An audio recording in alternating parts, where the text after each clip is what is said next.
2주간 제가 주일날 뵙지 못했는데 평안하셨죠? 뭐 주중에 뵙는 분들이 다수 계시지만 기도해 주셔서 잘 다녀왔습니다. 여러분 혹시 유언장을 작성한 분이 계신가요? 혹시 금고 속에 유언장을 작성해 두고 계실 수도 있겠습니다만, 우리가 이 세상을 떠날 거잖아요. 안 떠날 수 있는 분 없잖아요. 이 세상을 반드시 떠날 것인데 무슨 말을 남길 것인가, 이런 생각을 해보면 좋겠습니다. 혹시 기회가 된다면 그것을 정리해서 글로 남기면 좋겠습니다. 왜냐하면 우리가 예상치 못했을 때 갑자기 세상을 떠날 수도 있기 때문에 그렇습니다. 그래서 좀 뭔가 정리할 수 있을 때 생각을 정리해 놓고 남기고 싶은 말을 정리해서 글로 남긴다면 그런 당황스러운 일은 없을 것 같아요. 우리는 우리의 최후를 통해서 우리의 자손들 또는 남겨진 그들을 위해서 올바른 메시지를 줄 수 있어야 되지 않겠나 생각을 합니다. 특히 영적 지도자, 교회의 지도자적인 역할을 했던 분들, 그리고 하고 있는 분들은 최후까지 사실 지도자로서의 책임이 있습니다. 목회직에서 은퇴를 하거나 그럴 수 있지 않습니까? 공식적으로. 그럼에도 불구하고 그의 나머지 생에는 은퇴했다 할지라도 하나님 앞에서 책임이 있습니다. 그 사람의 유언과 종말의 삶과 죽음이 하나님의 백성에게 메시지가 될 수 있기 때문에 그렇습니다. 오늘은 한 시대에 하나님의 백성의 지도자였고 목자였던 여호수아의 유언을 함께 살펴보기를 바랍니다. 여호수아 23장 1절부터 2절을 먼저 보겠습니다. 여호수아 23장 1절과 2절입니다. 여호와께서 주위의 모든 원수들로부터 이스라엘을 쉬게 하신 지 오랜 후에 여호수아가 나이 많아 늙은지라. 여호수아가 온 이스라엘 곧 그들의 장로들과 수령들과 재판장들과 관리들을 불러다가 그들에게 이르되 나는 나이가 많아 늙었도다. 여호수아도 늙었습니다. 이제 자신의 종말이, 자신의 끝이 가까워왔던 사실을 이제 알게 됐습니다. 그러면서 이제 자신의 삶과 이스라엘 백성의 역사를 되돌아보면서 하나님의 신실하심을 백성들에게 일깨워주고 또 앞날을 내다보면서 그것 떠난 이후에도 그들이 정말 주의해야 할 부분, 이런 부분에 대해서 권면하고 경고하고 있는 것입니다. 여기 시공을 관통하는 하나님 백성 목자의 유언을 우리가 마주하고 있는 것입니다. 하나님께서는 이스라엘 백성의 목자 여호수아의 유언을 계시의 기록으로 기록해 두시고 21세기를 살고 있는 우리에게까지 전해주고 계신 것입니다. 오늘 그 메시지를 함께 확인했으면 좋겠습니다. 오늘의 본문은 여호수아 23장 1절부터 16절의 말씀입니다. 주제는 목자의 유언입니다. 하나님 백성의 목자가 유언을 통해서 한 호소에 대해서, 세 가지 호소에 대해서 오늘의 본문을 통해서 함께 살펴보길 원합니다. 목자가 유언을 통해 한 첫 번째 호소는 하나님의 행하신 역사를 마음에 새기라고 하는 것입니다. 3절로 5절을 제가 읽겠습니다. 너희 하나님 여호와께서 너희를 위하여 이 모든 나라에 행하신 일을 너희가 다 보았거니와 너희 하나님 여호와 그는 너희를 위하여 싸우신 이시니라. 보라, 내가 유단에서부터 해지는 쪽 대해까지의 남아있는 나라들과 이미 멸한 모든 나라를 내가 너희를 위하여 제비 뽑아 너희의 지파에게 기업이 되게 하였느니라. 너희 하나님 여호와 그가 너희 앞에서 그들을 쫓아내서 너희 목전에서 그들을 떠나게 하시리니 너희 하나님 여호와께서 너희에게 말씀하신 대로 너희가 그 땅을 차지할 것이라. 이스라엘은 하나님께서 열국과 대신하여 싸우신 백성입니다. 이로써 하나님께서는 그들과 함께 하신다라고 하는 자신의 약속을 이행하신 것입니다. 약속을 지키신 것입니다. 하나님께서 이스라엘을 위해서 싸우셨다, 이렇게 표현하고 있는데, 이것은 그 땅이 하나님의 것이고 하나님께서 그들에게 주신 것임을 다시 한번 확인시켜 주시고 계신 것입니다. 그러나 4절에 보면 이스라엘의 대적들이 여전히 그 땅, 약속의 땅에 남아 있었습니다. 그리고 그 남은 족속들을 쫓아내겠다라고 한 약속을 다시 주십니다. 신명기 6장에서 하나님께서 약속하신 그 약속들과 연결되는 지점입니다. 여호수아는 하나님께서 하신 일에 대해서 초점을 맞추면서 이제 남겨진 그 백성들이 그들의 족속 가운데 여전히 그들의 대적으로 남아있는 그 족속들의 문제에 대해서 어떻게 될 것인가, 그들의 책임은 무엇인가 라고 하는 것을 말씀해 주고 있는 것입니다. 그것은 어디에 달려 있는가? 하나님께 그들이 순종하는가에 달려 있습니다. 하나님께서는 단계적으로 쫓아내실 것을 약속해 주셨지만 전제는 그들이 하나님의 말씀에 순종할 때 그 대적들을 몰아내 주시겠다라고 약속해 주신 것입니다. 우리는 이제까지 인도하신 하나님의 역사심을 돌아봐야 됩니다. 여러분의 삶 가운데에서 또는 사역 가운데에서 하나님은 어떻게 역사하셨습니까? 그 하나님은 어떤 하나님이십니까? 그것이 여러분이 오늘날 살아갈 수 있는 능력이 되고 있습니까? 또 앞으로 불투명한 미래를 바라보면서 우리가 걸음을 내디딜 수 있는 능력이 되고 있습니까? 망각은 때로는 우리가 제정신으로 살아가게 합니다. 그렇지 않습니까? 우리가 지나간 아픈 기억들을 다 생각하고 있다면, 계속 떠오른다고 할 것 같으면 정말 제정신으로 살아갈 수 없을 것입니다. 억울했던 일들, 정말 화나게 하는 일들, 너무나 절망스러운 일들, 슬픈 기억들이 계속 나의 머릿속을 채우고 있다고 할 것 같으면 제정신으로 살 사람이 누가 있겠습니까? 그러나 반면에 그 망각이라고 하는 것이 우리가 정말 기억해야 될, 잊지 말아야 될 그런 것들까지도 잊게 하기 때문에, 상실하도록 하기 때문에 아쉬움이 있습니다. 우리가 진정으로 알고 기억해야 할 것은 무엇일까요? 우리 가운데 역사하신 하나님의 은혜와 사랑입니다. 주님께서는 주의 만찬 자리에서, 제자들과의 마지막 식사 자리에서 주의 만찬을 제정하셨습니다. 그러면서 당부하셨습니다. 이것을 향하여 나를 기념해라. 나를 기억해라. 내가 누구인지를 잊지 마라. 내가 한 일을 잊지 마라. 그것이 주의 만찬의 의미인 것입니다. 우리 교회는 매주일 예배에 포함된 중요한 예식으로 주의 만찬 예식을 행하고 있습니다.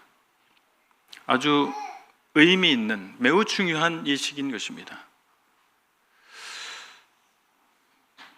그런데 우리가 그것을 행한다라고 하는 것 자체만 가지고 의미를 둔다 할 것 같으면 그 만찬의 의도와 만찬을 제정하신 예수님의 의도를 잊어버릴 수가 있습니다. 형식의 반복은 주님의 의도가 아닙니다. 그렇지 않습니까? 주님의 의도는 무엇입니까? 기억하라 라고 하는 것입니다. 기념하라 라고 하는 것입니다. 이것이 자칫 우리 교회의 한 형식으로 남지 않기를 바랍니다. 우리 선배들이 이런 형식을 도입을 했습니다. 하나님의 말씀을 읽어보니 성경에 나타난 교회에서 마땅히 하나님께 드려야 할 예배를 생각해보니 주의 만찬을 매주 행해야 되겠구나, 이런 결론에 이르렀고 그것을 전수받아서 오늘날 우리도 행하고 있는 것입니다. 그러나 자칫 우리가 그러한 것을 무의미하게 어떤 마음의 감동함 없이 진정으로 하나님께서 우리에게 기억하라고 말씀하신 그 기억의 내용을 잃어버린 채 단순히 반복적으로 형식을 행하고 있다 것 같으면 우리는 정말 중요한 것을 놓치고 있는 것입니다. 이를 통해서 우리가 생각할 것은 무엇입니까? 그분 안에 있는 것이, 그분 안에 거하는 것이 승리의 관건이다라고 하는 것입니다. 우리가 그리스도 밖에 있다면 nobody, 아무것도 아닌 사람이다. 우리가 하나님의 뜻 밖에서 행하는 것이라면 그것은 nothing, 아무것도 아니다. 우리 이 사실을 잊어서는 안 될 것입니다. 우리 삶의 승리와 사역의 성패는 우리의 노력에 있지 않습니다. 물론 노력해야 됩니다. 그러나 핵심은 거기에 있지 않습니다. 하나님의 역사심에 달려있는 것입니다. 그렇기 때문에 우리는 그분의 뜻 안에 있어야 됩니다. 그리고 오늘과 내일의 삶의 기준을 바로 주 안에 거하는 것으로 설정해야 되지 않겠습니까? 저와 여러분들의 삶의 기준이 무엇으로 설정되어 있는가가 우리의 미래를 결정하게 될 것입니다. 무엇으로 설정해야 되겠습니까? 우리가 그리스도 안에 거하는 것으로 설정해야 될 것입니다. 목자가 유언을 통해 한 두 번째 호소는 하나님의 말씀에 거하라라고 하는 것입니다. 6절을 보시겠습니다. 그러므로 너희는 크게 힘써 모세의 율법책에 기록된 것을 다 지켜 행하라. 그것을 떠나 우로나 저로나 치우치지 말라. 8절에 보면 오직 너희 하나님 여호와께 가까이 하기를 오늘까지 행한 것 같이 하라. 하나님을 섬긴다라고 하는 것을 우리가 어떻게 정의할 수 있습니까? 다양하게 정의할 수 있겠습니다. 그러나 오늘의 본문에서 보면 하나님의 말씀을 순종하는 것이라고 말하고 있습니다. 예수님께서도 그리스도 안에, 예수님 안에 거하는 것에 대해서 그분의 계명, 곧 그분의 말씀을 순종하는 것으로 말씀해 주셨습니다. 요한복음 15장 7절에서 너희가 내 안에 거하고 내 말이 너희 안에 거하면 무엇이든지 원하는 대로 구하라. 그리하면 이루리라 라고 말씀하시고, 10절에서 내가 아버지의 계명을 지켜 그의 사랑 안에 거하는 것 같이 너희도 내 계명을 지키면 내 사랑 안에 거하리라 라고 약속해 주셨습니다. 성육신하신 예수님께서는 그의 삶 가운데서, 그의 삶을 통해서 하나님의 말씀을 이루신 분이십니다. 말씀이 육신이 되셨다라고 하는 것을 우리는 성육신으로 이해하고 있습니다. 예수님의 삶 자체가 말씀이셨습니다. 그 말씀을 이루는 삶을 사신 것입니다. 그래서 우리의 최고의 모델이 되신 것입니다. 우리가 하나님 안에 거한다라고 하는 것, 예수 그리스도를 믿는다라고 하는 것은 무엇입니까? 그분의 말씀을 따라가는 것입니다. 말씀을 이루어가는 것입니다. 하나님을 섬기는 자는 승리를 약속받았습니다. 그리고 이스라엘 역사 가운데서 그것이 증명됐습니다. 9절, 10절을 보면 이렇게 말씀하고 있어요. 이는 여호와께서 강대한 나라들을 너희 앞에서 쫓아내셨으므로 오늘까지 너희에게 맞선 자가 하나도 없었느니라. 10절, 너희 중 한 사람이 1000명을 쫓으리니 이는 너희 하나님 여호와 그가 너희에게 말씀하신 것 같이 너희를 위하여 싸우심이라.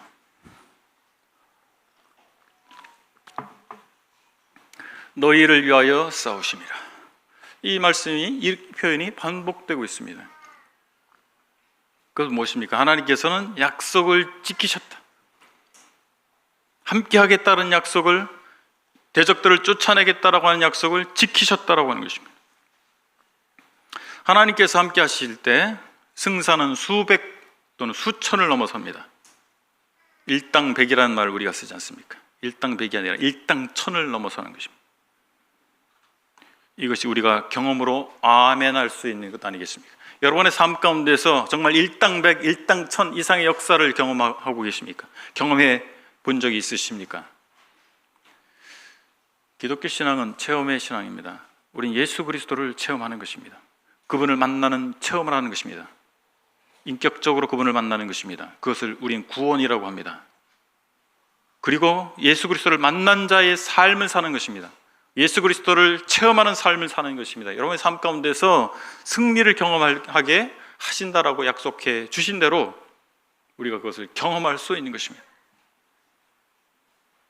하나님께서 승리를 경험케 하시고 또 약속하신 것은 하나님과 거래하라라고 하는 것이 아닙니다.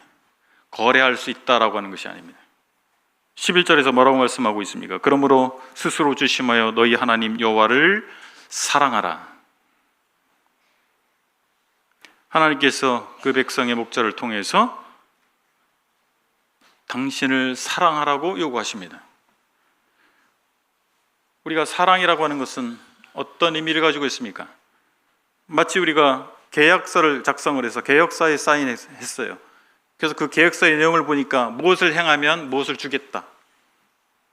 그래서 무미건조한 마음으로 어떤 감정에 동요 없이 계약서에 기록된 대로 그 결과를 얻어내기 위해서 행한다면 사랑과 상관없는 것입니다.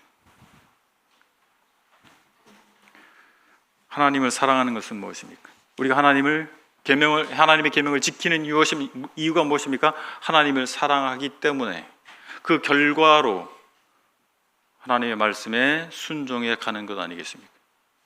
하나님께서 말씀에 순종하면 이런 복을 주겠다. 그렇기 때문에 그냥 사랑의 감정 없이, 하나님 사랑하는 마음 없이 그것을 얻어내기 위해서 행하는 것이 아니지 않습니까? 하나님은 우리가 뭔가 거래할 수 있는 그런 분이 아니시잖아요. 신명기 6장 5절에서 모세가 명령한 말에 동일하게 말하고 있습니다. 너는 마음을 다하고 뜻을 다하고 힘을 다하여 내 하나님 여호와를 사랑하라. 예수님께서는 크고 첫째 되는 계명이라고 표현해 주셨습니다. 하나님께서는 당신의 백성과 동행하겠다는 약속을 하시면서 그들에게 무엇을 요구하신 겁니까? 사랑을 요구하신 것입니다. 우리의 삶과 우리의 사역은 하나님에 대한 사랑이 동기가 되어야 마땅합니다. 하나님께서는 우리가 무의 상태에서 하나님을 사랑하라, 뭔가 해주지 않은 상태에서 하나님을 사랑하라 라고 요구하시지 않았습니다. 우리를 먼저 사랑해 주시고, 우리가 하나님에 대해서 하나님의 존재 자체도 인정하지 않을 때 우리를 먼저 사랑해 주시고 그 사랑에 반응할 것을 기대하시는 것입니다. 사도 요한이 요한일서 4장 10절에서 이렇게 표현하고 있습니다. 사랑은 여기 있으니 우리가 하나님을 사랑한 것이 아니요 하나님이 우리를 사랑하사 우리 죄를 속하기 위하여 화목제물로 그 아들을 보내셨습니다. 우리가 예수님을 믿는다라고 하는 것은 무엇입니까? 우리가 인격적으로 예수님을 만나는 것입니다. 나를 위해 이 땅에 오시고 나를 위해서 십자가의 그 모진 고난을 겪으신 그분을 마주하는 것입니다. 그럴 때 우리가 반응할 수 있는 것은 무엇일까요?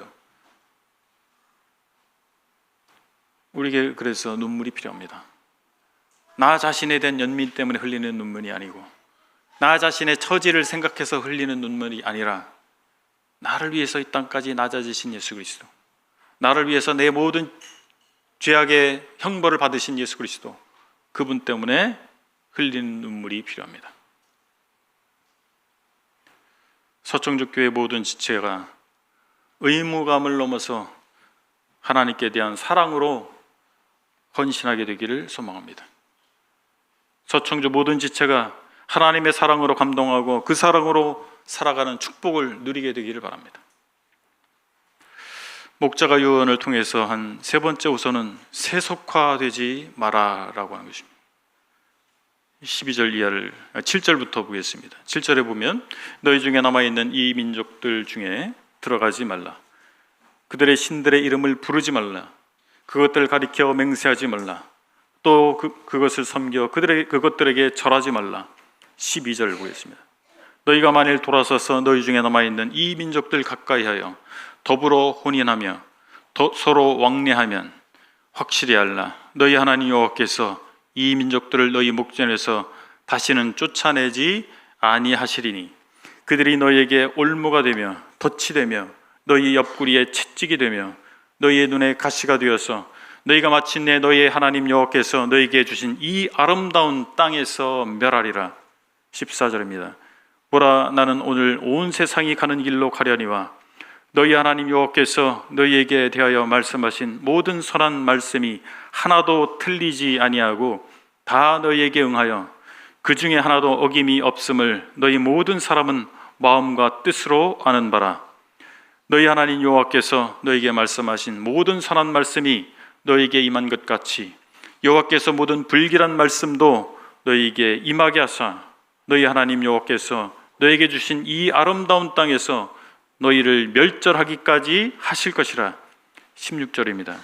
만일 너희가 너희 하나님 여호와께서 너희에게 명령하신 언약을 범하고 가서 다른 신들을 섬겨 그들에게 절하면 여호와의 진노가 너희에게 미치리니 너희에게 주신 이 아름다운 땅에서 너희가 속히 멸망하리라 하니라. 하나님 백성은 그들의 정체성을 유지하기 위해서 세상과 분리되어야 됩니다. 이스라엘의 정체성은 그들이 이방 민족들과 달리 한 분이신 하나님, 한 분이신 여호와를 섬기는 데 있었습니다.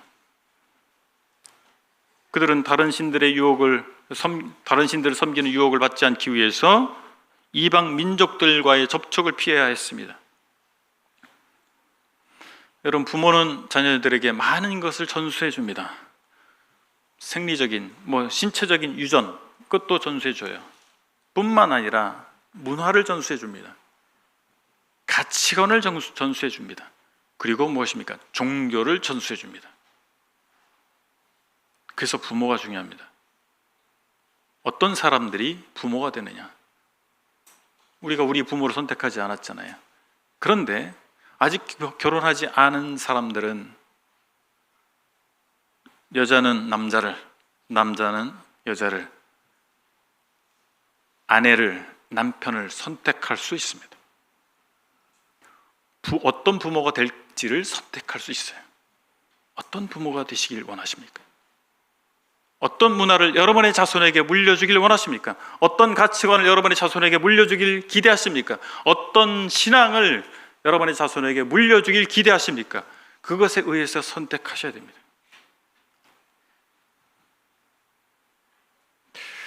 부모는 자녀를 이방 풍습과 종교로 안내할 수도 있기 때문에 이방인과의 혼인을 그만하셨던 거예요. 신약의 성도들에게도 같은 말씀이 주어졌습니다. 고린도후서 6장 14절에 보면 너희는 믿지 않는 자와 멍에를 함께 매지 말라. 의와 불법이 어찌 함께하며 빛과 어둠이 어찌 사귀며. 우리는 세상에 살면서 이웃들에게 복음을 전해야 합니다. 세상에서 떨어져 나가서 저 산속에 들어가서 집을 짓고 우리끼리 살면 복음을 전할 수 없어요. 그래서 우리는 이 세상에서 그들과 어울려 살아야 됩니다. 그러면서 그들에게 복음을 전해야죠. 그들에게 참으로 선한 이웃이 되어야 됩니다. 그와 동시에 우리는 그들의 가치관으로부터 분리되어야 됩니다. 그들의 문화로부터 분리되어야 되는 것입니다. 그들의 종교로부터 분리되어야 되는 것입니다. 그래서 쉽지 않습니다. 그리스도인의 삶이 왜 어렵습니까? 그냥 산속에 들어가 살면, 우리끼리 신앙촌을 만들어 살면 오히려 쉬울 수 있어요. 그러나 우리가 이 세상 속에 하나님을 대적하고 있는 문화 가운데에서, 그러한 가치관 속에 있는 사람들 가운데서 우리가 살아야 하기 때문에 만만치 않은 것입니다. 여러분, 자전거 탈 줄 아십니까? 네. 요즘에는 자전거 탈 일이 없어서 탈 줄 모르는 분들이 많이 계시더라고요. 자전거 배울 때 뭐가 제일 어려운가요? 균형 잡는 거예요. 그래서 넘어지고 깨지고 하면서 자전거 배우잖아요. 그렇죠? 제대로 균형 잡을 때까지는 고생하는 것입니다. 우리가 이 땅 가운데에서 세상 속에서 복음을 전하는 사람으로서 살아가야 하기 때문에 그런 노력이 필요한 것입니다. 그런 아픔이 또는 필요한 것입니다. 그것을 마주해야 되는 것이 아니겠습니까? 그걸 거부하면 어떻습니까? 자전거 못 배우는 거예요. 그리스도인답게 살 수가 없는 거예요. 우리가 승리하는 삶을 살 수가 없는 것입니다. 하나님의 나라의 확장을 할 수가 없는 거예요. 도전하시기 바랍니다. 거부하지 마시기 바랍니다. 하나님의 백성은 의지의 대상을 구별해야 됩니다. 의지의 대상. 여기 보면 이스라엘 백성은 이방신들의 이름이라도 부르지 말 것을 요구받고 있습니다.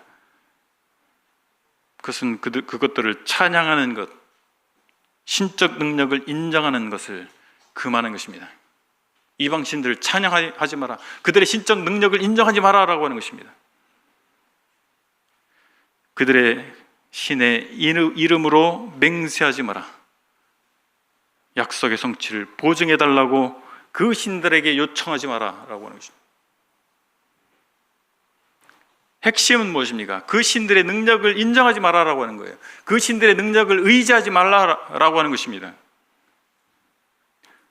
우리 하나님 외에 찬양하고 의지하는 대상을 금하는 것입니다.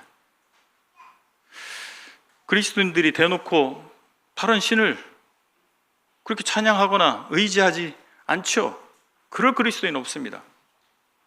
그런데 종교적 형태가 아닌 것들에 대해서는 그렇게 할 수 있어요. 과학, 전문 지식, 특별한 어떤 노하우라고 하는 거 있잖아요. 어떤 성공자들의 노하우.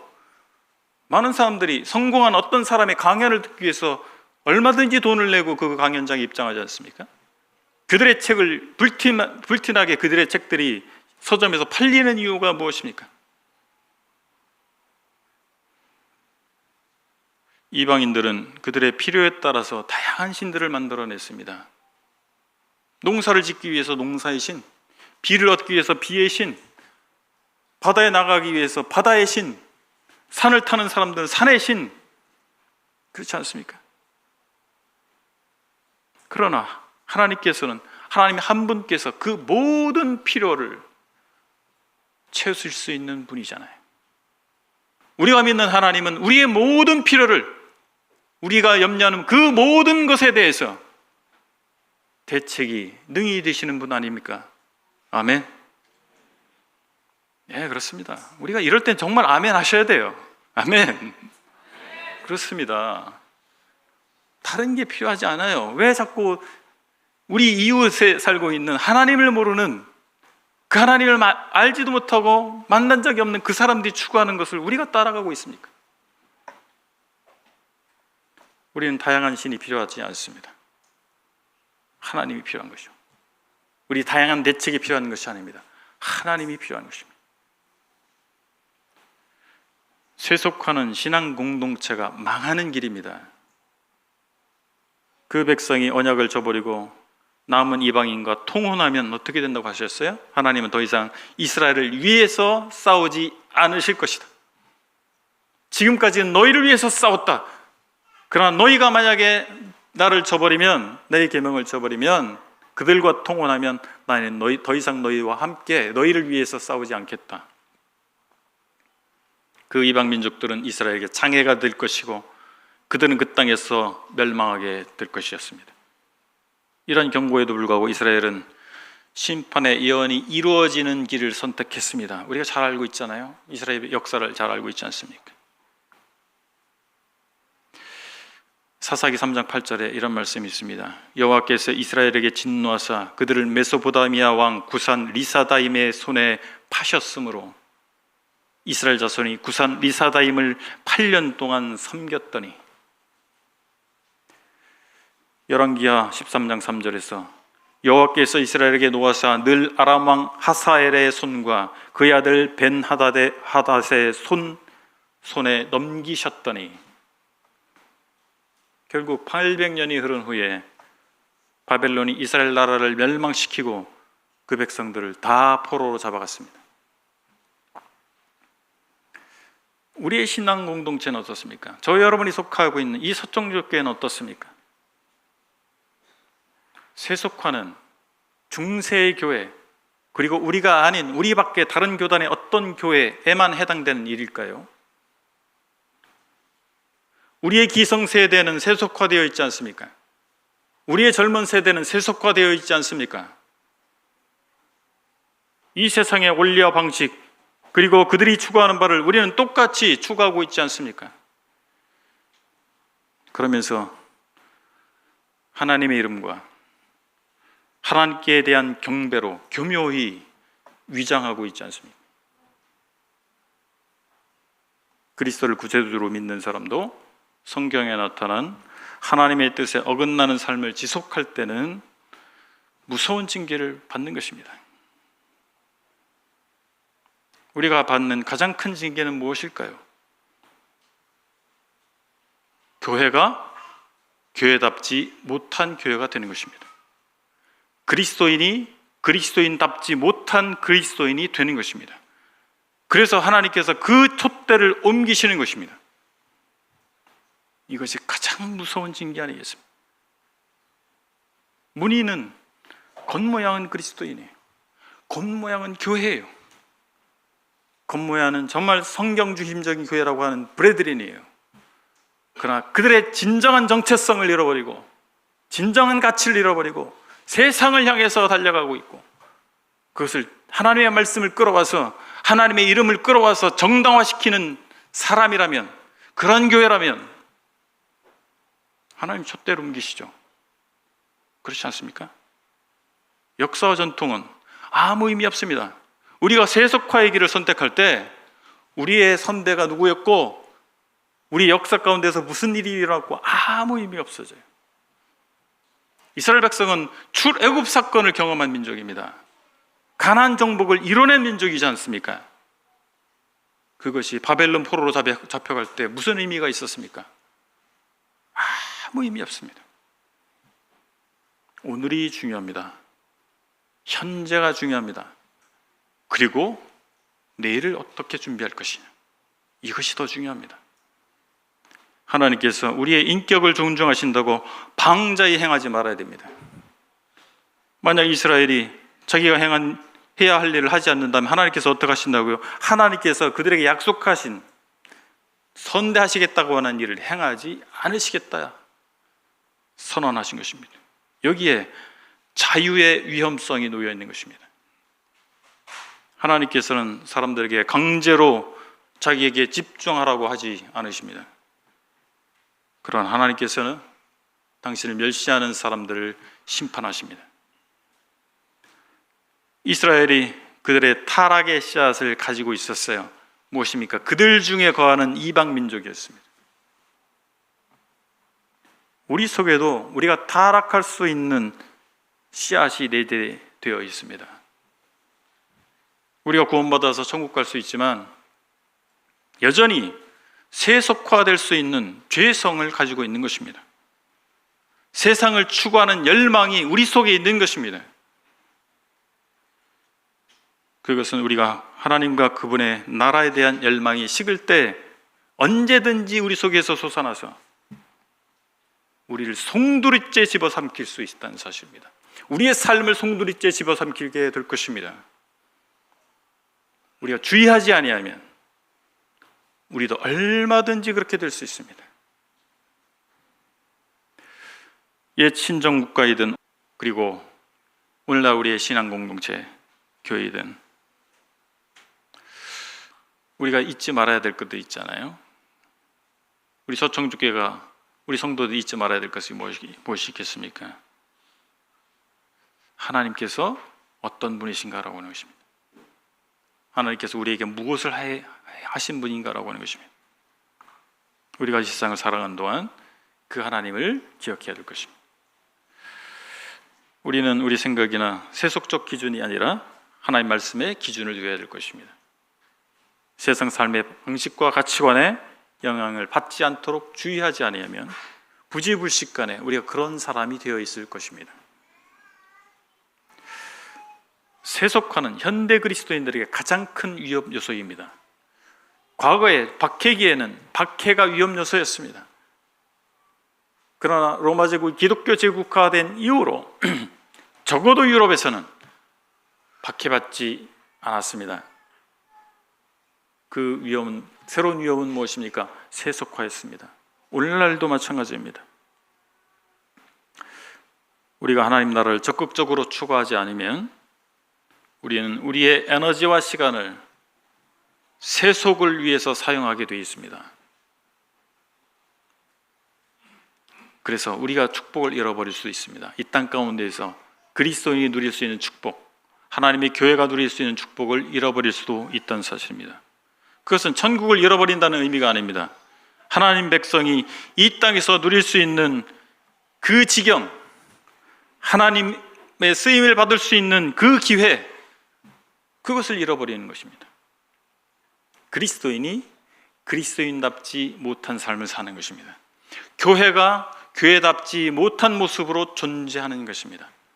더 이상 하나님께서 그 교회를 사용하지 않게 되는 것입니다. 촛대를 옮기는 것입니다. 저와 여러분들이 그렇게 되지 않기를 바랍니다.